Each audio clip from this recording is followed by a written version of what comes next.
Julio Jones with the pick six, Keanu Neal with the hard hit, getting the ball back on offense. Watch Julio Jones keep moving the sticks. Calvin Ridley in for the score. We came back, we up 4, about to get in. Our victory stats, no coming back. We closing the door.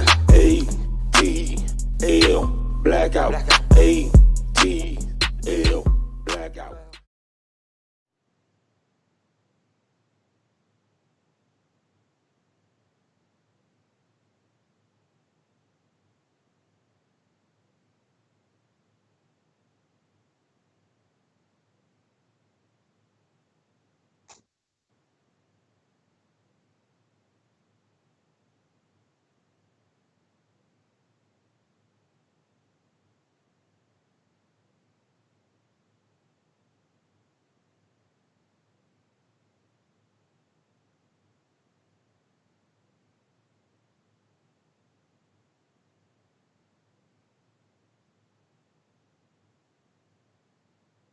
Issues going on. Do. Here we go. Ha! All right, now, boy, one day I'm going to get all this correct. I'm going to get all this right. Everything's going to flow perfectly. But but I guess it ain't today. Just like the Falcons, we having some rough stuff. Anyway, all right, so I'm going to start my spiel over again since y'all couldn't hear me. I was saying that arguably we are the best Falcons show on the internet. I'm making the joke because I can argue that we are the best one. You might want to argue that it's somebody else. I will argue that it's us.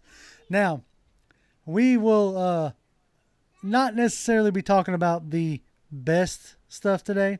Obviously, the Falcons lost yet again.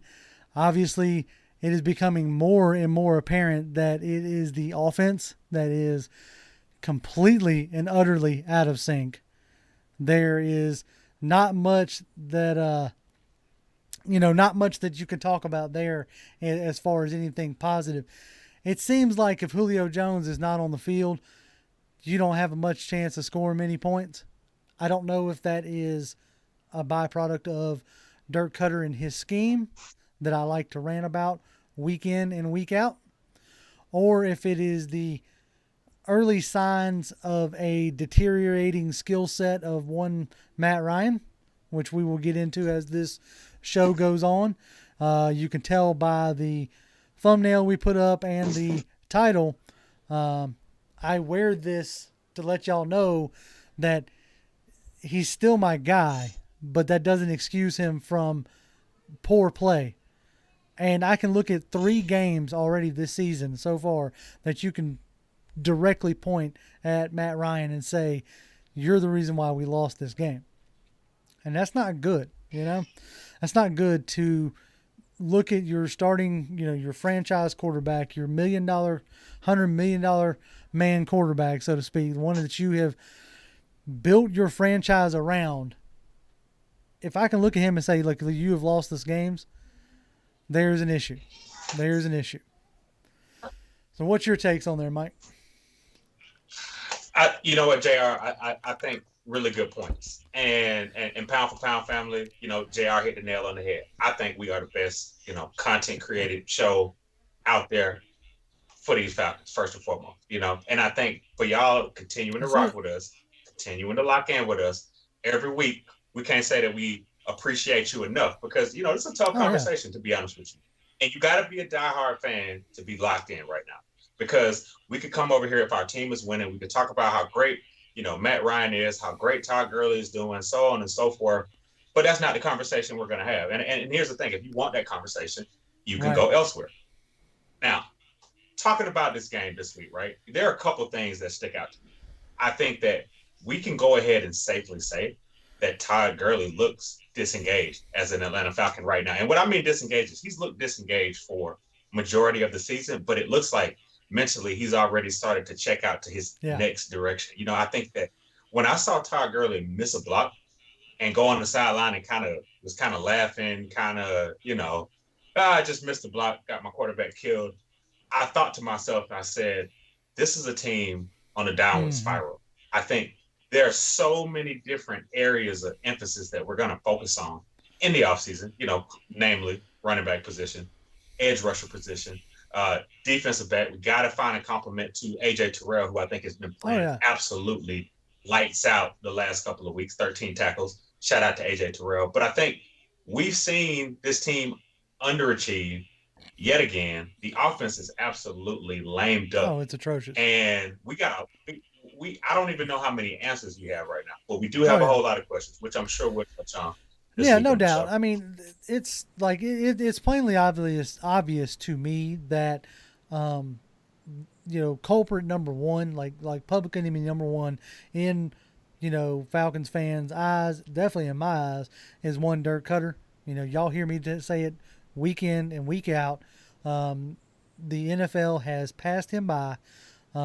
He is no longer cut out or qualified, in my opinion, to be coaching in the NFL, doing any kind of offense or whatever.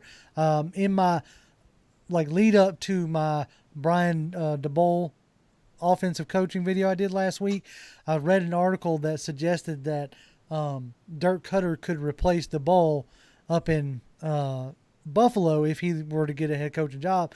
And I was like, man, please no, don't ruin Josh Allen's career, because wow, that would be such a horrible move, and if I'm a fan base, I wouldn't want Koetter anywhere near my team. But with all that being said, you have to call a spade when your quarterback is holding on to the ball too long and taking myriad amounts of sacks, when he is trying to force the ball to whoever his number one receiver is, whether it's Julio Jones or Calvin Ridley that week, when he's trying to force the ball instead of looking for potentially wide open receivers down the progression tree. These are things that we talk about with rookies. When he's staring down receivers, before the play really even gets going, before the play really even starts. I mean, these are things that we talk about guys who are just entering the league, not 13, 14-year vets who have been to the Super Bowl and won an MVP. Now, I don't know. What I will say is that this could easily be a product of, not trusting the O-line and not trusting the offensive coordinator. Because, we have seen Matt Ryan have these bad habits pop up before in his career. Is when he wasn't, trusting, quote unquote, trusting the players around him, or trusting, the coaching staff, which, if you want to point out, that's a problem of Matt Ryan's. When the condition, like I tweeted it out, when the conditions aren't perfect or close to perfect, there is, you can see where Matt Ryan doesn't perform to the best of his abilities. Now, there are other quarterbacks out there who can perform regardless. And, you can point at Tom Brady at his time up in New England for so many years, where they didn't have any star players on the offense, and yet they were still killing everybody. But, he had a coach and a coaching system that tailored things to what he was good at and what he was good at doing. I feel like right now you have a coach who's asking Matt Ryan to do things he is not good at doing, and it's not his skill set. I saw a tweet that on Sunday, it was either Sunday or Monday, saying that Matt Ryan, in the years that he has had games where he has thrown multiple picks, the last time he had 7 games where he had thrown multiple picks, Dirk Koetter was the OC. He only had one time under 2 games total under the years under Shanahan, and 2 games total in the years under Sarkisian, and had 1 game or 2 games total in the years under Malarkey. The only times he's had multiple, more than 2 games a year with multiple interceptions, is under Dirk Koetter. So what's the common denominator here? It's obviously Dirk Koetter. But if that's the case, Matt Ryan is now in a position in his career that he should know better, that he should be making better decisions. And I think great points, right? But I think this is kind of where, we really need to kind of further this discussion a little bit because, what I saw on film a little bit, because I had to go back and look at the film. I had to go back and say, okay, was this game really on Matt Ryan? Did Matt Ryan really lose this game for us? I look back at the 3 interceptions that he threw, and you're absolutely right. But one of them, I would say the interception that he threw in the end zone, it looked a little bit reminiscent of the Chicago, just a meaningless interception where you're throwing it into double coverage. And it's almost from a cocky standpoint, you just know that Calvin Ridley is going to be able to just snatch the ball from 2 defenders and you throw it almost right into the teeth of the defense, right? So I think as a top 10 paid quarterback, not even an ability, right? If you are paid in this league as a top 10 quarterback, there are certain criteria that you must meet every week. And I think a couple of them are simple to me, right? I think one is if you have a rookie quarterback that you're going against and you're a top 10 quarterback, you got to beat the rookie quarterback. You got to look better, right? It's a byproduct of what you're paid, where you've been. Because here's the thing: the Chargers can be excused for a lot of their mishaps. Because let's be honest with you, the Chargers looked a lot like the Falcons in terms of talented team, athletic defense, really good at the receiver position. But I think that the poor special teams play, the poor coaching structure, and their culture kind of has them both in the same place. But what's less excusable is, what's more excusable is Justin Herbert, because Justin Herbert is a rookie, pretty darn good rookie. He's going to have a pretty good career in this league if he keeps on. Definitely the offensive rookie of the year in my eyes. Glad we got a chance to see him. But what I noticed about that team is, you know what? Maybe just because he's a rook, looks like the ball has a little bit more zip, looks a little bit fresher, looks a little bit newer. So we can't really get, you can't really get enamored by the new car smell on these rookie quarterbacks. But my point is this: I think the conversation in this offseason of, do we draft the quarterback first? Because we're going to draft the quarterback in the draft next year. The biggest question is this. It's the same question we have. And I don't think that the next 3 games will prove that. I don't think whether the Falcons win or lose the next 3 games, which they very well could lose the next 3 games, I think that what we're working with right now is we know the team that we're working with. Now, what we have to do as content creators is continue to talk about what we can do to improve this team. Because, again, man, I see a lot of holes. And, again, it is not necessarily on the defensive side, like you said. A lot of them are on the offensive side of the ball, and we didn't necessarily expect it. We kind of just gloss over the offense. But I think we're at a point right now, we got to make some serious decisions where the offensive needs are literally greater than the defensive needs. And that's not something that we probably predicted in the beginning of the season. And the linebackers being right. If you talk about, like, you bring up the defense, which I'm glad you did. Something I got to looking at today, because I was thinking to myself, what is the case? Can you make a case for, keeping Raheem Morris, even though we're losing games, right? And because I honestly feel like right now the strength of the team, is the defense. It's definitely not the offense, right? I think honestly, with a scheme adjustment, you can make the offense viable. I don't know if you can make it like high powered like it was in 16, but you could make it viable with a few little switches as far as like getting in a dynamic running back, getting in making a full on decision on Julio Jones, whether you keep him or not, because as anybody will tell you, the best ability is availability, and if he is to a point where he can't be counted on for a 16-game season, you have to ask that question, right? So let's hold it right there, because you brought up a good point that I think we need to touch on, right? Because that is probably the most frustrating, infuriating position of the Atlanta Falcons, and that's the running back position. Because, let's be honest with you. We talked about Matt Ryan, and I heard a lot that Matt Ryan, because he's lost faith in the rushing game, is throwing a lot of these passes erratically. He's, he doesn't trust his offensive line. He doesn't trust his running game. And to a degree, I completely agree, because I think if you watch the Baltimore game, you see what a power running game does for your team. I think that, not since the Michael Turner days have we had a power running game. So I think what is ultra frustrating about this team is, okay, we're looking at Ito Smith continuing to impress. I think that he should have gotten more carries. I think that we put Brian Hill in a place where it's expected. We've cut Brian Hill before, I think for Brian Hill to tail off, having a great offseason was something for us to get excited about. But in reality, we got the Brian Hill that we kind of thought that we would get, which is decent running back, not really good hands, good for a power run every here and there, but not a guy that we want as our lead, not for 16 games, right? So that's one piece. I think that the inability to utilize for us to even see what Quadre Olison can do in a game, and true enough, we're not at practice. Yeah, I don't know what's going on there. It's a cluster that, again, we've got to get it right because we've got 4 guys and we don't believe in any of them at this point, including Todd Gurley. Right.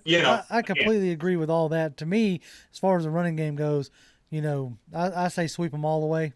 If you're going to keep any of them, keep Ito Smith, let the rest of them roll, and, draft a young dynamic guy like a Najee Harris or something like that. But the point I was going to make, I'm going to make this point about the defense, and then we're going to, cap off our opening salvo and jump into chat here. But the point I want to make about the defense, something I was looking at, whether you could or couldn't make a case for Raheem Morris, and the chat's already making that case, but we'll get into that in a second. I looked at the amount of points given up in the first 5 games under Dan Quinn, and it was 161 points. 161 points that we gave up in 5 games. Since Raheem Morris has taken over, he's coached, 8 games, I think it is now. And he has given up, his defense has given up in 8 games 161 points. In 8 games, he's given up as many points as the team did in 5 games. We're averaging a touchdown less a game given up. And we're averaging, I think it was like 2 or 3 more turnovers a game. Okay.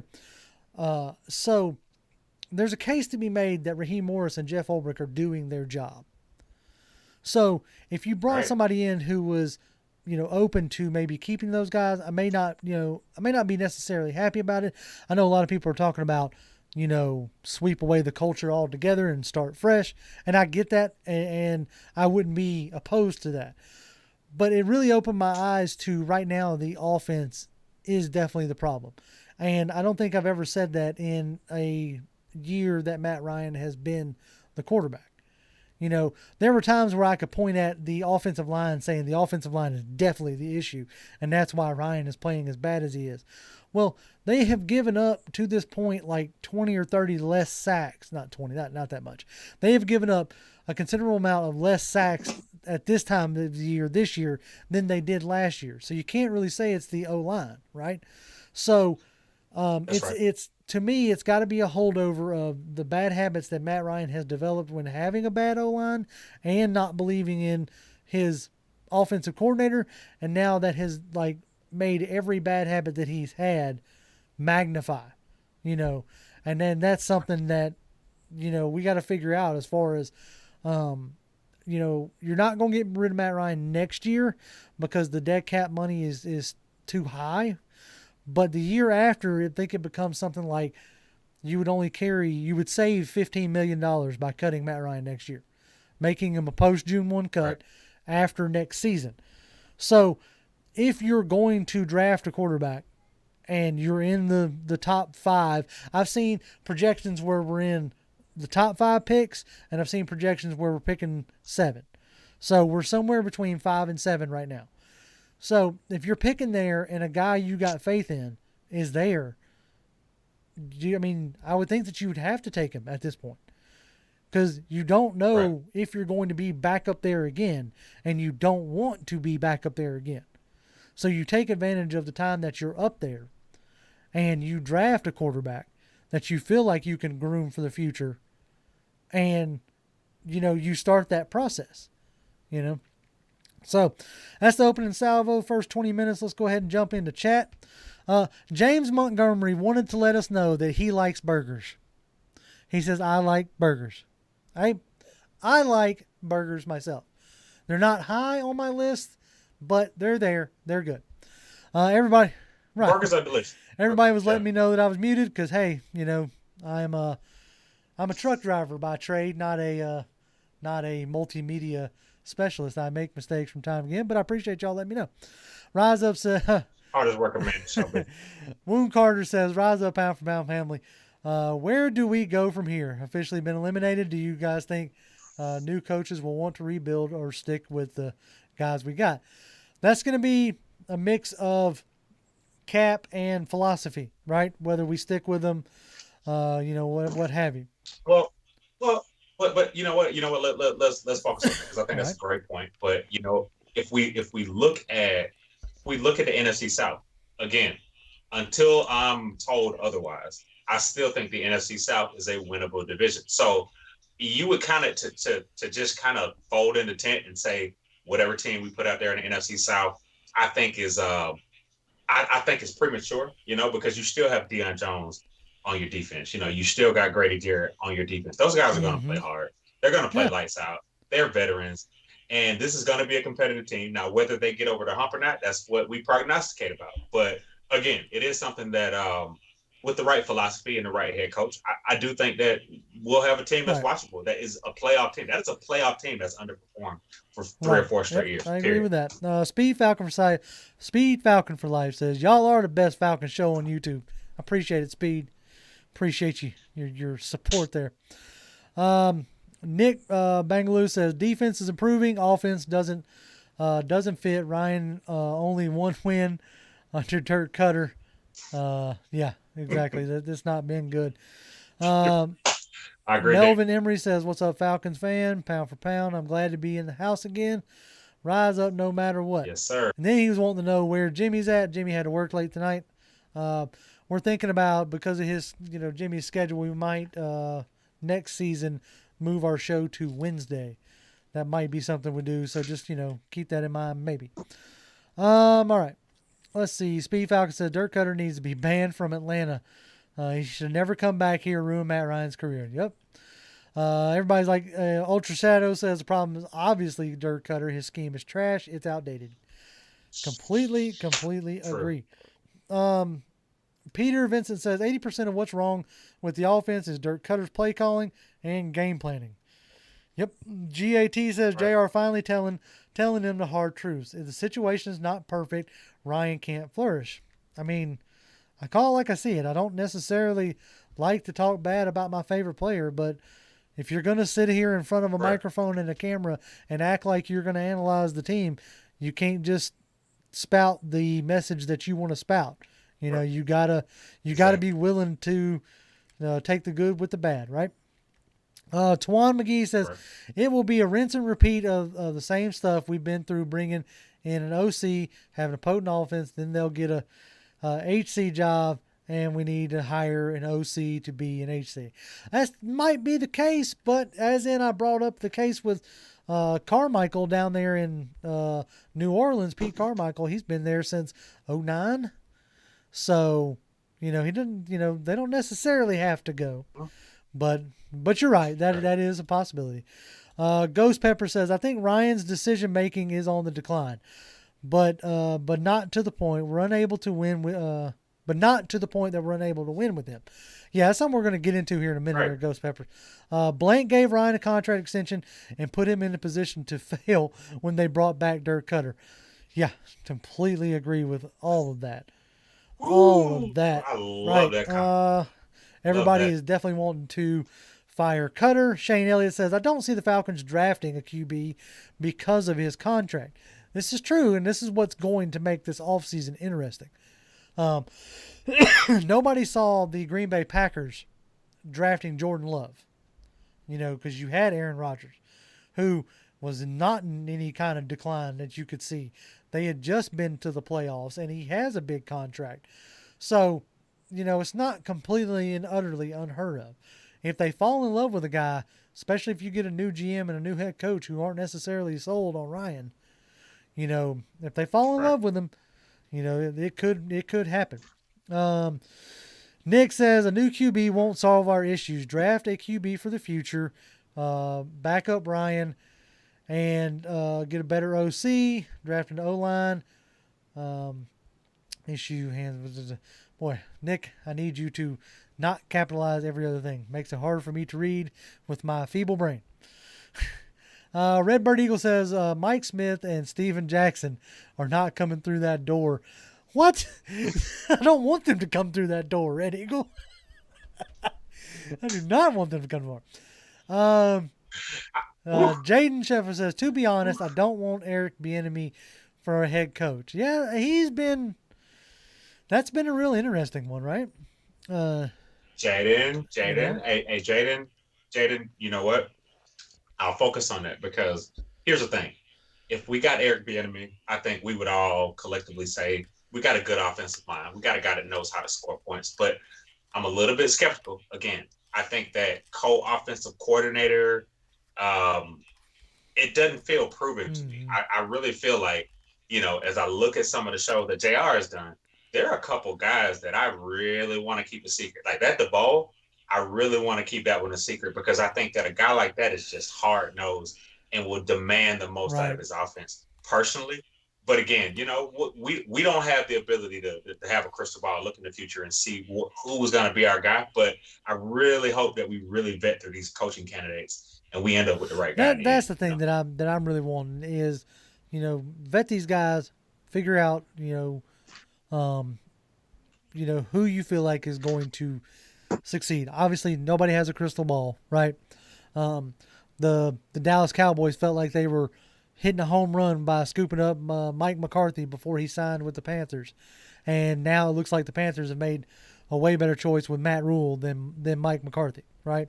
There's already articles being written of is McCarthy a one and done coach in Dallas, which when you've had to come out and say that he's not one and done, there's some issues there, right? Be Strong tipped us $2. Appreciate you there, Be Strong. He says he thinks Matt Ryan's been hurt since the first Saints game. I haven't heard any rumblings about that. Obviously, y'all have the same access to the same information as I do. Nothing that I have seen makes it look like he has been hurt. So if he is, he's doing a good job of favoring it. King says, I just want to win. We have amazing talent, a bit more pass rush, and a secondary, and we could be nice. Be a nice team. I assume what he's saying. So I agree. Like, I just want to win, right? At the end of the day, my expectations as a fan is to be in contention every year. You'll hear me say that in the off season. You'll hear me say that on these broadcasts or whatever, is that what I'm looking for is to be in the conversation year in and year out. That's what I want. That's what I want as a fan. Be at the playoffs, in the playoffs, sniffing the playoffs year in and year out, and you will make me, a happy Falcons fan, right? Because you get in the playoffs, that's a whole new season. Anything can happen. Just look at the Giants and the Patriots, right? They weren't supposed to win that one, right? But, to your point earlier, we were talking about DeBall. I was hesitant even doing a video on him because I've been trying to do like under the radar type coaches, and I feel like DeBall is on par with Bieniemy as far as like the considerations of what he has been able to do up there in Buffalo.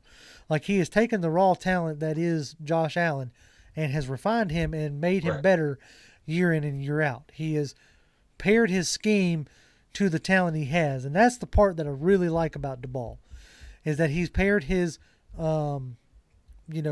he's changed his scheme according to the team that he has.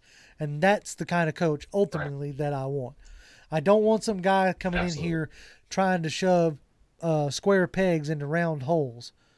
I want guys coaching, whether it's a hardball situation where he's coming in and just basically being the CEO of the team. He doesn't necessarily have a specialty. He gets the best people and put them in the position to succeed coaching-wise. Or if it is a, Shanahan situation where you brought him in because of the offense that he runs and, he runs it to perfection with the, the players or whatnot. Either way, I want a guy who can be scheme flexible, to the players and bring out the best of what we have, right? All right, let's jump back into chat here. Michael said, Matt Ryan is the best overrated quarterback since Michael Vick. Pay Ryan his $41 million next year, draft a QB, and owe him $21 over the next 2 years. Save $50 million in 22-23.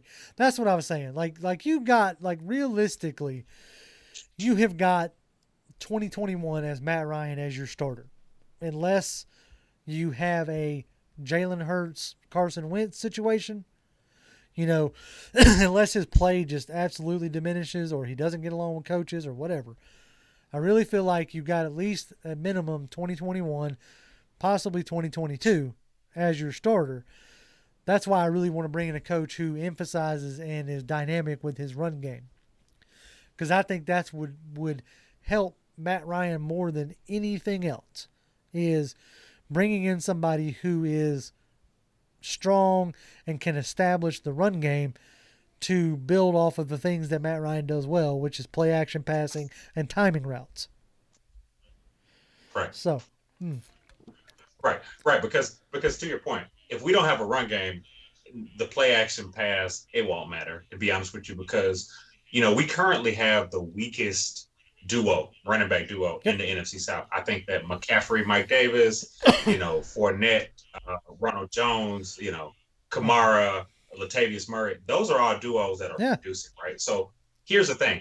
We almost need to strike gold twice because we're in kind of double trouble. Like we're needing a complimentary back and a lead back as well, right? Because, those are the things that are kind of, like I said, we're going to have to pick up the pace of that stuff, Like for us to really have this conversation to say this team is in contention, which I think, again, to be honest with you, we still have enough pieces for this team to be in contention. Because to be honest with you, I'm not going to throw Matt Ryan out with the trash because he did lose the game for us on Sunday. Because you look back at this, this season, he's had a lot of games where he's looked pretty damn good, to be honest with you. So we can't throw out the trash for Matt Ryan, to be honest with you. We've got Matt Ryan again, like I said, contract, a couple more years.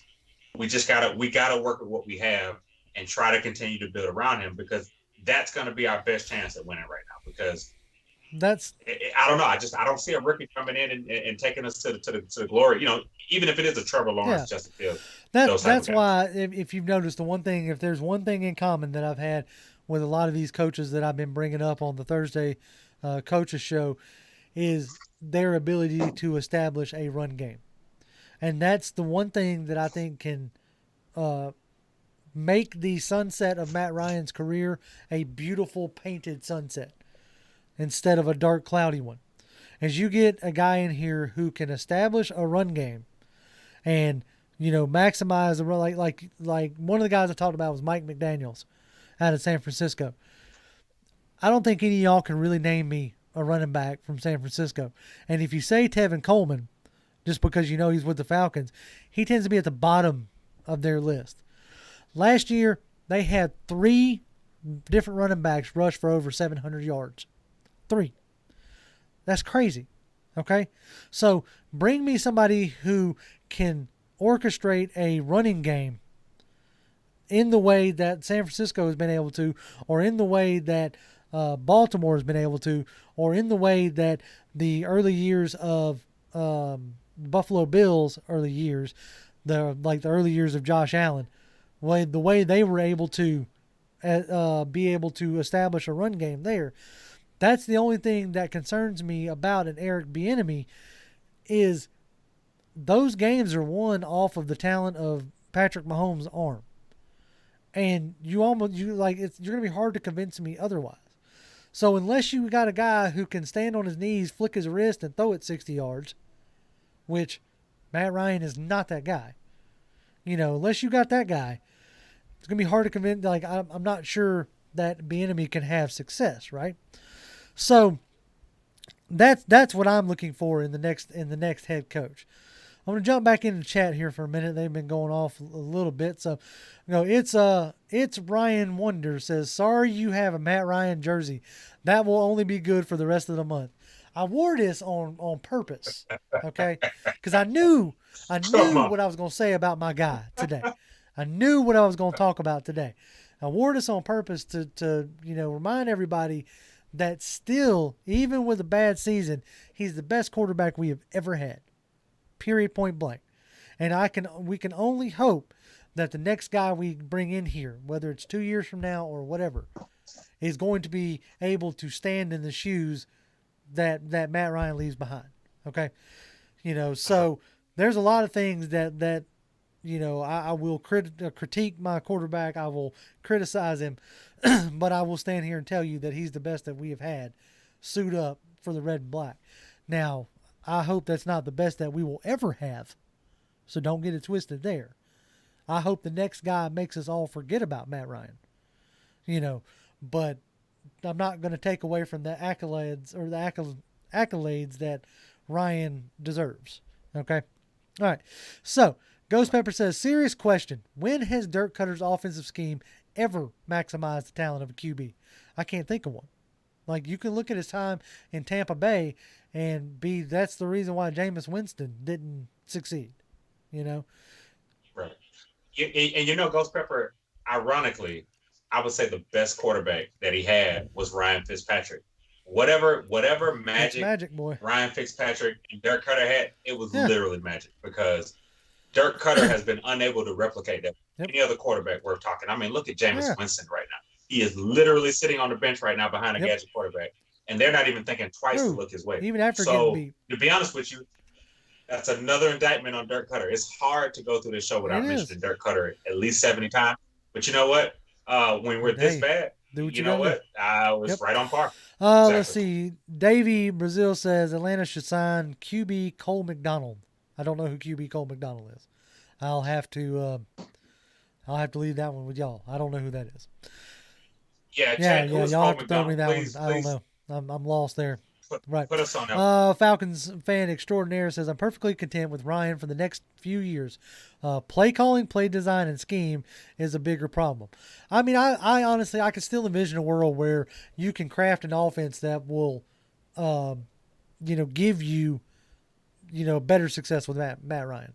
I don't think Matt Ryan's washed up, but it's a, it's a guy, like I said, he's a guy that still can be formidable, can still be serviceable.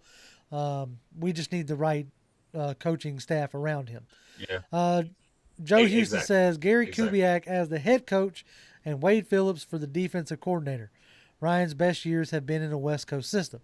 Now, I agree with the fact that Ryan's best years has been in a West Coast system, but it's not necessarily like the Vikings have been just absolutely lighting it up. Like, Dalvin Cook has been awesome for the Vikings, But other than that, it's not like they've really been killing it. Now, here's a guy that I did my very first coach's video on that I have forgotten about. 10 Storm Day says Arthur Smith should be one of our top choices. Yes, I like what Arthur Smith has been able to do. Now, granted, you can say, well, he's got Derrick Henry. Yes, he's got Derrick Henry, and he's smart enough to finally use Derrick Henry, to the fullest extent, and has made Ryan Tannehill a, more than serviceable quarterback. Because there have been games where Ryan Tannehill has had to win with his arm, and he's been able to do it, and Arthur Smith has been able to help him do it. So, yes, Arthur Smith is a guy who I would love to bring in here. Let's see. TJ Master says the Browns, Bills, Dolphins, even Washington football team is better than us now. Let that sink in. Here's an interesting Brown stat for you there, TJ. I don't know if you saw this or not, but the Atlanta Falcons have scored more points than the Cleveland Browns, and we have given up less points than the Cleveland Browns, but yet we still have a worse record by far. Ain't that funny how the NFL works out like that? That is just too funny to me. Let's see.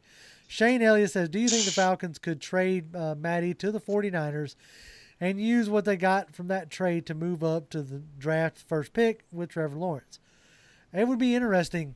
Like, the rumor I heard, like, early on in the season, shortly after, right as the trade deadline was coming up, was the Chicago Bears. Because they haven't signed Trubisky yet.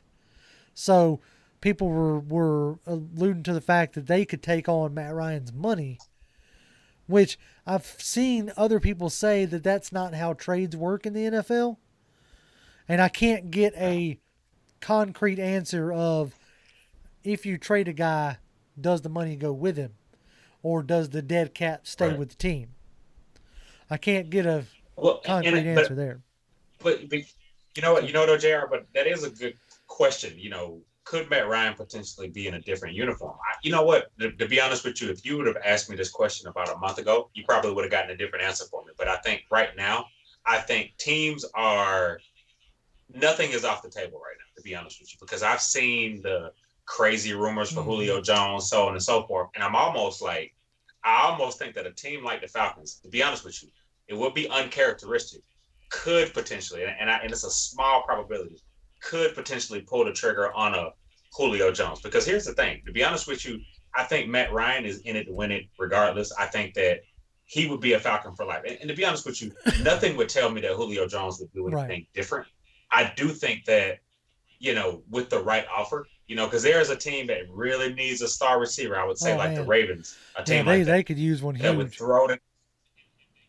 And they could use somebody like a Julio Jones, and they could say, well, hey, we're strong defensively. Hey, we can throw you a pass rusher. We can throw you a Yannick, an Ngakoue, or maybe a Calais Campbell on the downturn of his career. Just something major to switch things up. Because I think, to be honest with you, we're a team that actually, to be honest with you, we're struggling in the area of depth.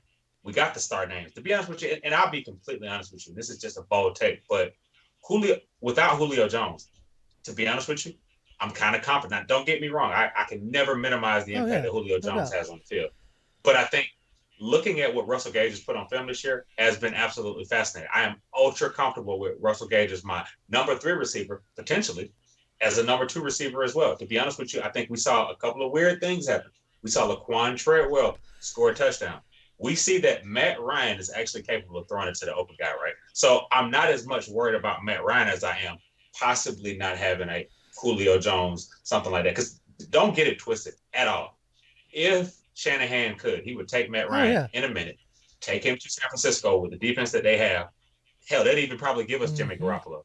And we would be in a worse situation right now. Have you seen Jimmy G? I believe Kelly Mullins or some guy like that is their freaking quarterback, right? Yeah, Nick Mullins. I don't think they're in any rush to bring Jimmy G off off IR, and that says a lot right there, right? Exactly. It looks like Jimmy has joined chat. Awesome. So if you guys got some questions for Jimmy, we can y'all can throw them his way, right? Yeah, please. Please throw them his way. All right, let's see what else. Nick HD says Trey Lance is a project. I finally sat down and watched a Trey Lance highlight package, and it's enticing, but I also have to remind myself that that's North Dakota, North Dakota State, and the caliber of opponents that they're facing, as everybody likes to remind me when I talk about why certain teams aren't in the college playoff. And, well, they didn't play nobody. Well, by y'all standards, North Dakota don't play nobody. So it's really hard to figure out if that's a guy who is going to translate to the NFL or not. But I will say this, his tape looks real good. And if you bring somebody like that in, you better have a creative offensive coordinator, because you're going to need it to maximize that kind of talent. Nick also followed it up with, it's because the Falcons choked away like 4 games this year in embarrassing fashion. Yeah, that they did. King says, I still say we upgrade the pass rush and either trade back into the first round, take a QB, or wait for Mac. I think they're talking about Mac Jones, maybe. Mac Jones. You know what? And to be honest with you, here's the thing though. To be like as high as we are, and to be honest with you, you probably should go back and check out the draft video that Jimmy and I did, basically, because there's actually a lot to like about quarterbacks in this year's draft. And I think it's important to note that as high as we are, don't get me wrong, I believe Trevor Lawrence is going to be a great NFL quarterback, have a great career. I believe the same with Justin Fields. I believe those are 2 franchise-changing talents that will be rightfully in 1 and 2. But I think that it would behoove you to look at the other quarterbacks behind it, because we don't really do a lot of it. Because it's Trey Lance. And don't get me wrong, I saw a little bit of Russell Wilson in Trey Lance. He did. Yep. I see a little bit of Russell Wilson in Trey Lance. I see his the way he makes decisions. He doesn't throw a lot of interceptions. Smart quarterback. Not going to do a lot to hurt you. But again, we look at what's realistic, right? Because, there's 2 things. Like I said, let's look at the quarterbacks behind him. Kyle Trask, I think, would be, give him a Falcons helmet. If he's in the 2nd round and we haven't drafted a quarterback and he's on the board, you take a Kyle Trask, you take a guy. True enough, I know some people might say his last game may not have been, a world beating, but I think, the case, even a Jamie Newman again from, the guy from Wake Forest that was supposed to play at UGA. There's a lot of quarterbacks in this draft, right? But I think but the problem that I have with this draft is really at the edge rushing position, because the top guy, Gregory Rousseau from Miami, opted out. It's really hard for me to get comfortable on a defense that really we need a rock star. Yeah. We need a guy to come in, plug up. We can't have another project. We can't have a guy that's like, well, we need to give him a couple of years to sit on the develop, matriculate. So those are things, like I said, we got to watch that kind of stuff, because the opt-outs will fool you. There's a couple of guys that are in these opt-outs that opted out that are fool's gold. I think they might have had a good year. But again, man, keeping up with football players, you know what I mean? Keeping up with football players when they don't play, making sure they're on that routine in that regiment is very tough. So we definitely need to be careful this year, as we start to kind of talk to the draft. But again, we got plenty of shows to talk about that. Y'all did a real good job on that first draft show this past Friday. And that may be something we need to try to do more of, especially as the season's winding down. Let's see. Right. Let's go back up to, okay. Okay. Peter Vincent said, how did we miss out on a Nick Chubb and a Sony Michel? They went to Georgia. You at that time that they come out, you weren't drafting a running back in the first round, which is, I think the round, Sony went first and Chubb went into the second round? Yeah, so, right. Yeah, we had bigger teams. Let's see. Perseus the Wise says, let's see what they do against the great defense, Chiefs coming up. There's a real good possibility that we're going to go 0-3 in these next 3 games. With the Bucs twice and the Chiefs. The last winnable game you had really was against the Chargers. Let's see. Nick HD says, I don't see us beating the Chiefs at the moment at all. No. We might split with the Bucs, but I don't see us beating the Chiefs. Dexter Vouch says, Zach Wilson is the guy for sure. I mean, Zach Wilson, I watched a highlight reel of him. He seems more like a pocket passer, or at least the highlight package I watched. So if you're wanting the dual threat, scramble, run around kind of guy, I'm not sure Zach Wilson, but it's real early on as far as my looks at him. Some of y'all may know better than me. Tawan McGee says, give me Mac Jones to take over for Matt Ryan in 2 years. The only thing I worry about with an Alabama quarterback is that you're playing with the best defense, generally speaking, in college football. You tend to be playing with the best wide receivers in college football. You tend to be playing with the best O-line in college football. And more times than not, you're playing with one of the best running backs in college football. So it's hard to see, you're generally dominating your opponent week in and week out. And that's great and all. We like to see that. But if you step back and notice where a lot of your starters in the NFL come from, it's not necessarily from the Alabamas or what have you. It's from the Miami of Ohio with Ben Roethlisberger. It's from the Delawares with Joe Flacco. Boston College, Matt Ryan. Cal Berkeley with Aaron Rodgers. I think the last SEC quarterback that I think has made a decent career is Matt Stafford from Georgia, right? Y'all can, if I'm missing some, y'all can correct me. But what I'm getting at is, generally speaking, what you're looking for in a quarterback is a quarterback who can do well, under duress, with adversity, because it's not always an ideal situation in the NFL. And that is, that's something that you have to consider. But you know what? That's a good point about Mac Jones. And I think you hit 5 good points really at once when we talked about, best running back, best line, best receivers. To be honest with you, Alabama places number 1 receivers with other number 1 receivers. You had the Biletnikoff Award winner in Jerry Jeudy. It looks like you're going to have another Biletnikoff Award winner in Devontae Smith. And then you got Mechie, and then you got Waddle, and then you got all of those guys that they just throw out there. And then you got Najee Harris, who we could use as well, to be honest with you, because I think he's the best running back in the draft. So to be honest with you, I like what I've seen of Mac Jones. You give him time. he can pick you apart. But look at this offensive line. Look at Matt Ryan's throws. Is Matt Ryan like he has a lot of time to throw the ball? I think not. So Mac Jones in this offense, a little premature, but again, it will be contingent upon that offensive line because, to be honest with you, if I kind of peek ahead a little bit at 2021, I like the right side of the offensive line. I like Lindstrom. Yep. I like McGarrett. I like Hennessy sliding in at the center position. Now, where we weak at? We're still weak at that guard position. We're still weak at that left tackle position. So again, those are again questions. And I wouldn't say Jake Matthews is weak. I just think that, to be honest with you, the NFL is starting to pass him by a little bit as well too. He is not necessarily. He is a guy who, again, benefits from more of a zone blocking scheme.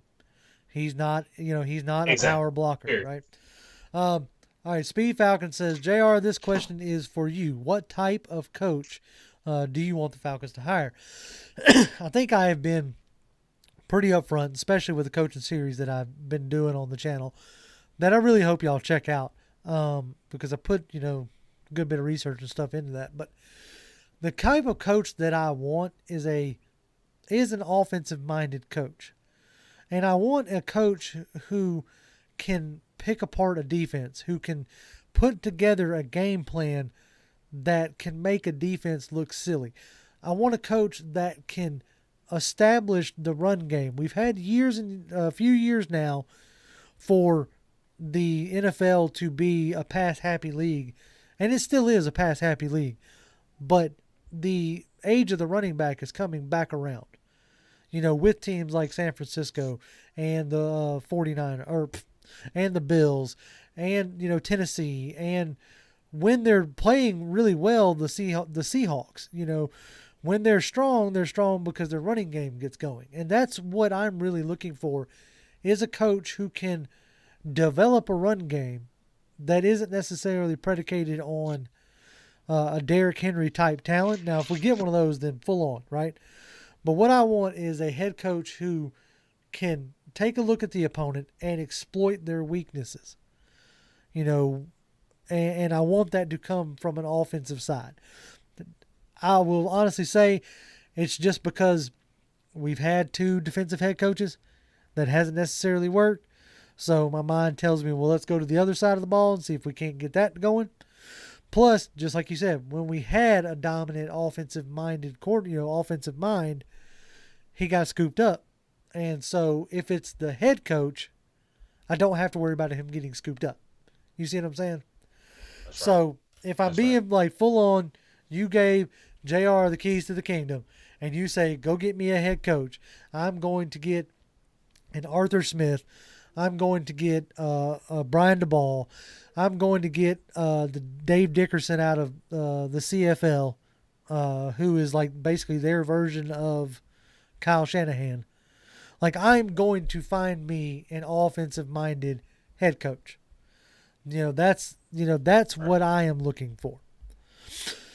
Let's see what else we got. He responded, says, that's the type of coach I want too, 100%. We have the same mind, JR. How are you about the GM? What do you want the Falcons to hire there? I've been thinking about that. I've been thinking more and more about that because I will honestly admit that I don't know a ton about GMs or whatnot.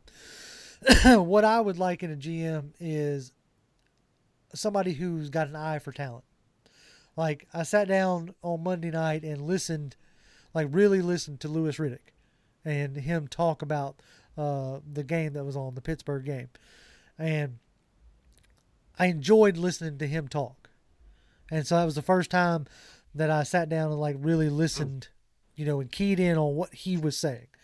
So, with that in mind, it piqued my interest on Louis Riddick. But I want a guy who has a real good eye for talent. I think we can get money guys, and I think that's what we had in Dimitrov, was a money guy. So a business guy. So give me the talent guy this time. What you got? And to be honest with you, let's touch on that for a second, because I think that's a great question, great point. But I think when you talk about that GM position, and you talk about Louis Riddick, look at the type of stadium that we have right now. It's still a good draw for free agents, to be honest with you. And I think you need a Louis Riddick. You need a guy that can kind of sell to you the organization and sell to you his knowledge of the game. And to be honest with you, if we had a Louis Riddick, honestly, JR, I really feel like he doesn't strike me as a guy who would kind of fold in the tent. He strikes me as a guy that would probably get really crafty with what we have and make some moves that are a little bit different than what we've been used to. I think Dimitrov was kind of like the chess player. He was a little bit more like a math guy. He liked to, put a little bit here and kind of gradually build. I think that if you look at what Louis Riddick did in Philadelphia and other places, I think that he is good at kind of moving the needle a little bit, kind of keeping things exciting, because he understands this is also a team that really has enough talent where they shouldn't completely rebuild, but they also need enough butts in the seats to fill up that stadium and make it worth, all of the investment that we put into it as a city as well too. So I agree there. As far as like, I wouldn't mind bringing in a Reggie McKenzie, whether it's a GM position or even a some like part of the front office, because I think he did a real good job in his years in Oakland. He put together some talent. They didn't get used properly, and I think he got unceremoniously run out when Gruden came in. But I think McKenzie would be cool to bring in. Some people were saying earlier in the chat with somebody by the name of Champ Kelly. I don't know much about Champ Kelly. So the only two names I know as far as GMs right now really is a Louis Riddick, because he gets brought up a ton, and then a Reggie McKenzie, because I like what he did in Oakland. Like, he was the one that drafted Amari Cooper and Khalil Mack, and I really wanted Khalil Mack coming out of Buffalo that year. So let's see what else we got. Let's see if there's something else. Joe Houston says Najee Harris, I think is what he meant. He said Najee Smith is what he said, paired with Ito Smith. But as Najee Harris paired with Ito Smith would be a good 1-2 punch. I think so. I think if you know, on the offensive side, you're right. We do have some interesting holes to look at as far as like the offensive line. What do you do with Alex Mack? Do you cut him to save money there? Same thing with James Carpenter. Do you cut him to save money there? And if that's the case, now you're looking for, a left guard, which you could potentially put Gano in that situation. He's done well in spot starts. I don't know if he's ready for a full 16 game role, but you might roll with Gano there, and then Hennessy in the back to his natural position as a center. And I think you might be all right on your offensive line, but I really would like to see them like revamp this run game, because Matt Ryan obviously to me was at his best when you had Michael Turner running the ball, when you had the two-headed monster of Devontae Freeman and Tevin Coleman. Running games and tight ends are quarterback's best friend. Somebody said it earlier in chat that we brought Hayden Hurst in and have barely used him, which is again indicative of the coaching job that's going on right now. But we got Hayden Hurst for another year, so bring me somebody who can use and utilize the tight ends well, because I think you got a good tight end in Hayden Hurst. And y'all brought up that Kyle Pitts kid out of Florida. You grab him in the first round, and then you can really like rechange the whole focus of this offense, right? And to be honest with you, here's the thing: I will clamor for Kyle Pitts until you show me otherwise, until the team jumps up and gets him. Because I think that to find a tight end, a generational tight end, is so rare. It's diamond rare. It's hard to find a guy that is a mismatch at the tight end position. And if you look at the NFC South, what is the one thing that this particular division could use? A tight end that's a mismatch. A tight end that you got to account for him, because Julio Jones would appreciate a tight end who can, make that linebacker that's kind of trying to chip out and wonder what Julio is doing. He's got to focus on a tight end that could beat him off the ball vertically, 5-yard routes, all that kind of stuff. So, my thing is we really got to nail that next pick. We got a lot of holes, but that next pick is, that first pick next year is going to be massive. There's a lot of different ways we can go, and it's all going to depend on who we bring in as head coach and GM. Well, man, we have bumped up on an hour. We did it again. We talked about this team for an hour, and we did it without the presence of Jimmy, which, you held it down, Mike. You did a good job. I'm proud of you. Chat, we appreciate y'all as always. Hopefully we will maybe be talking about a surprise win next week. I don't see it. I'm going to go ahead and be pessimistic. Sir. I don't see it. But we'll see what's going on. Like I said, we always appreciate y'all. Y'all can follow me on Twitter. I am at Grim1128, GRIMM1128. Mike? Follow your boy Mike Dub, MIKE_DUB. I always love Pound for Pound family, man. We appreciate this every week, man. Y'all let us do this every week. So y'all keep listening, man. We're going to keep doing it. As long as y'all keep putting it out. I got a coaching show coming out on Thursday. As always, y'all might enjoy this next one. I think we're probably going to maybe try to do another draft show on Friday. Just depending on what's going on with the guys. But yeah, thanks, Falcons family. And as always, rise up. Rise up.